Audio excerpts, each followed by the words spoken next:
Selamat pagi, saya Pater Viko Kristiawan, Kepala Sekolah SMA Kolese Loyola.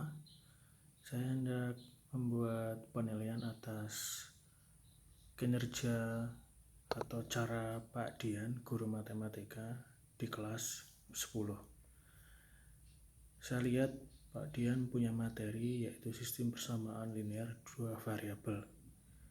Dalam dunia sehari-hari, persamaan ini bisa digunakan untuk mengetahui berapa harga satu barang atau berapa harga barang bila barang yang di toko itu kita tidak tahu harganya berapa. Kita bisa mengetahuinya lewat persamaan sistem persamaan linear dua variabel ini. Dan itu yang hendak diajarkan Pak Dian di kelas 10 ini. Setelah saya amati dan lihat bahwa apa yang metode yang dibuat Pak Dian itu sangat-sangat menarik. Kesan saya kelas itu asik dan menarik karena sistem atau pedagogi yang dipakai Pak Dian dalam menyampaikan sistem persamaan linear dua variabel ini. Pertama, Pak Dian ada 4 bagian yang saya tangkap. Bagian pertama adalah Pak Dian mencoba menjelaskan apa itu sistem persamaan linear dua variabel lewat video, lewat sistem presentasi Presi, dan ada video di situ untuk menjelaskan lewat animasi bagaimana sistem persamaan dua variabel dapat dipahami.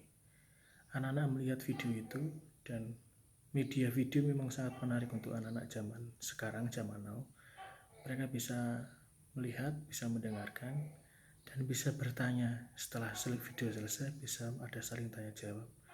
Ini adalah model pembekalan pertama untuk memahami sistem persamaan dua variabel lewat sarana-sarana presentasi Presi dan video. Lalu yang bagian kedua, Pak Dian memberikan soal sederhana untuk dikerjakan secara pribadi.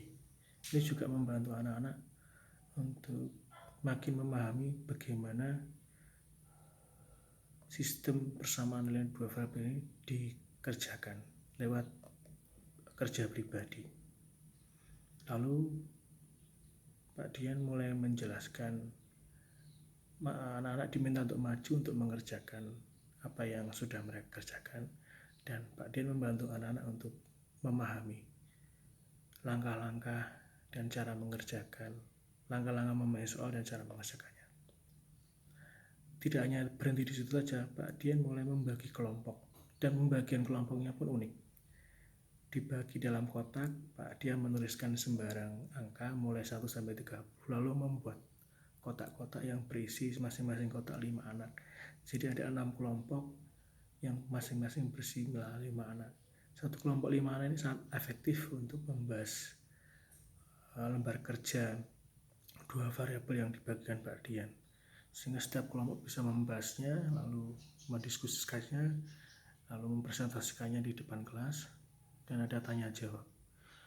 Ini sebuah kelas yang berpusat pada anak, learner centered, sehingga anak sendiri memahami sendiri baik pribadi maupun kelompok suatu materi. Lalu Pak Dian menutupnya dengan sebuah kesimpulan, dan kesimpulan ini tentang bagaimana materi ini bisa diaplikasikan dalam hidup sehari-hari. Tidak berhenti di situ, Pak Dian mulai mengembangkan lagi sebuah semacam permainan game, yaitu post test, yaitu quiz online lewat smartphone anak-anak. Dan ini mengasihkan anak menggunakan smartphone-nya untuk makin memahami apa yang dia pelajari, yaitu persamaan linear dua variabel itu. Dan ada ditutup dengan refleksi. Ini yang penting. Sebuah pembelajaran mesti ditutup dengan refleksi. Apakah materi yang disampaikan itu bermanfaat atau tidak, mudah dipelajari atau tidak. Dan anak meresponnya mudah, sehingga satu materi tentang sistem persamaan linear dua variabel dengan mudah menjadi hidup dalam diri anak-anak. Inilah pedagogi yang seharusnya dikerjakan oleh setiap guru matematika atau guru apapun, agar anak-anak sendiri bisa mendapatkan sesuatu dari yang disampaikan guru. Inilah metode learner-centered, metode pembelajaran yang berpusat pada siswa. Guru hanya sebagai fasilitator, coaching, dan desainer dari sebuah kelas, sehingga anak-anak dapat memahami apa yang guru sampaikan. Sekian dari saya, selamat untuk Pak Dian, selamat melanjutkan.